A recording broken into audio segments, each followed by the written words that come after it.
And long story short, he had to wrap the thing in hentai.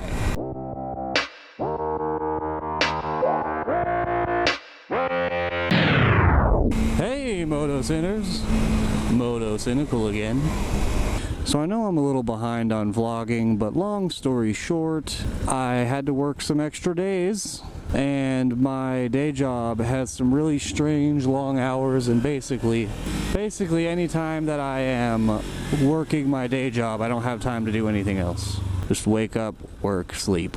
But I found myself a little bit of free time today. I don't have long, so I can't go far out of town. I can't find the coolest place to vlog at, unfortunately. But, we're gonna go ride somewhere I haven't shown you guys yet. Nothing special, but it's not the exact same as always. What are you doing? What are you doing? It's a 25-mile-an-hour road. Why are we going 12? There we go, thank you. Fantastic, great job. Use your blinker next time. If you're watching this video, you're aware I'm a motovlogger. I'm not a very big one. Actually, I'm a very small motovlogger. I have a very small following. Few people know about me, even fewer like me.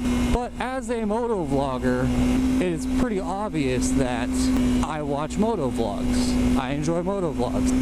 That's why I decided to do them. Well, it turns out my motorcycle / motovlog journey started with some motovloggers. And I want to talk about those today. Today I want to tell you guys about my top 5 most influential and important motovloggers to me in my development, both as a motovlogger and as a motorcyclist as a whole. If you don't make top 5 list videos, are you even a motovlogger? I don't think so. Oh no, pine needles. But yeah, so let's get started. Number 5, Cycle Cruiser. Cycle Cruiser will always have an interesting place in my heart, my little motovlog heart, because he was the first motovlogger I ever watched. He was what introduced me to this life. Basically, I had always wanted a motorcycle, and eventually one day, the plan was put in motion. It was happening. And I kept talking to my coworker / buddy James about how excited I am to get my bike. He introduced me to Cycle Cruiser. I will say though, I currently don't really watch Cycle Cruiser anymore.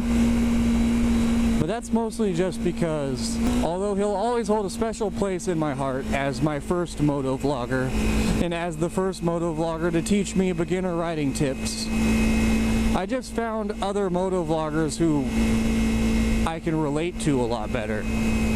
And you know, that's important. So literally nothing against Cycle Cruiser. In a way, he almost is the most important motovlogger to me because he's what started this all. But at the same time, like, we're just pretty different people, and I enjoy watching people that I consider a little more like me. He's interesting though, and he makes a lot of videos. Number 4, Me Noob. That's right, Me Noob. Clammy dude, chamois pubes, whatever you want to call him, whatever he wants to call himself. I believe he was the second motovlogger I ever came across. So that was also very influential in my little journey. Once again, I've almost kind of grown out of watching his videos, but I do still tune in every once in a while. I love his list videos. I think he's hilarious. Quite frankly, the dude is a f***ing motorcycle meme lord. He is the meme lord of motorcycles.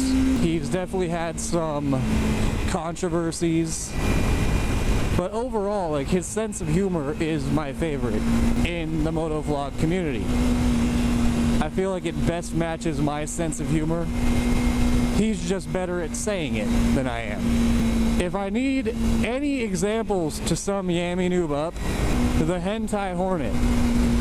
He rebuilt a Hornet for a beginner bike giveaway. He let his fans vote on what the paint job would be. And long story short, he had to wrap the thing in hentai. Because you can never let the internet vote on anything and expect anything else, really. It's always going to end up being something racist or something hentai. Number 3, Snowcat. Now, Snowcat has a special place in my heart again. I mean, you can say that. I can say that about any of these guys, I guess. But Snowcat holds a special place in my heart as the one motovlogger I genuinely watch. And what I mean by that isn't what it sounds like. Long story short, when I first started getting into motovlogs, I would often listen while at work, so I wouldn't actually ever watch the videos. I would very rarely actually watch the videos. I would mainly just listen to them with headphones in. Snowcat, though, I believe he has like his tip videos and whatnot, you know, all the arbitrary and obligatory motovlog videos that any motovlogger has to make. But for the most part, his videos are more of a visual experience, because 90% of his videos are him, a Canadian, riding his motorcycle in LA and yelling at bad drivers. Sometimes I feel like his complaints might be kind of whiny, I guess. But at the same time, every time I want to judge him on that, I remember that I'm pretty much the same way when I deal with terrible drivers. Like, it's pretty easy to get overly upset with terrible drivers because we're all aware, oh man, I didn't use my blinker, I'm a terrible person.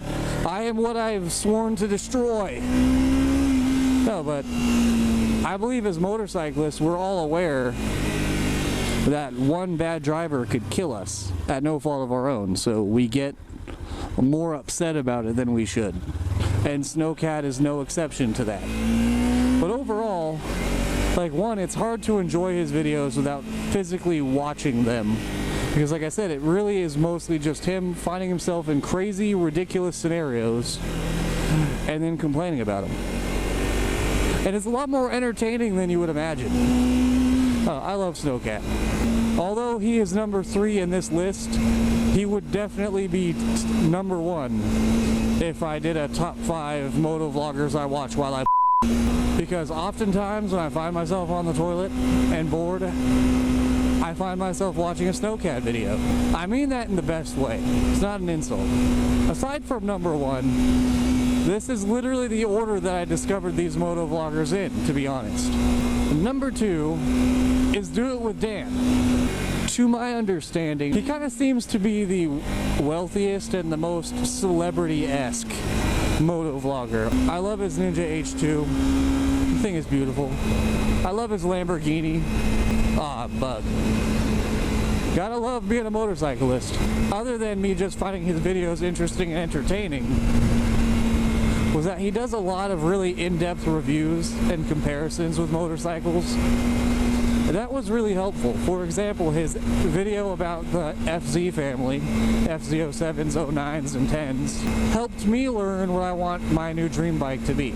I have a fairly humble dream motorcycle.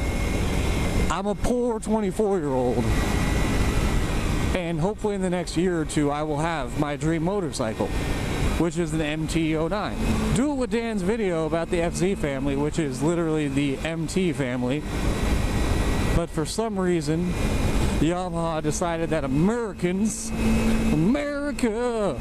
yeah, would like FZ better than MT. Because you know, if it's got a Z in it, it's cool and it's fast.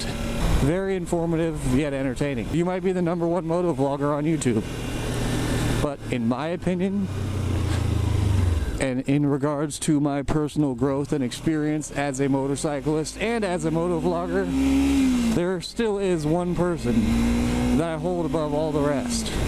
And that is our number 1 spot, in my opinion, Dodge Rider. Hey Dodge Rider, Moto Friend here. I could talk for hours about why I love Dodge Rider. I've actually started to become a part of the smaller motovlog community. The more regular guys and whatnot. I love them. They're great. They're awesome. They're great people. They make great videos. Shout out to Epic Adam.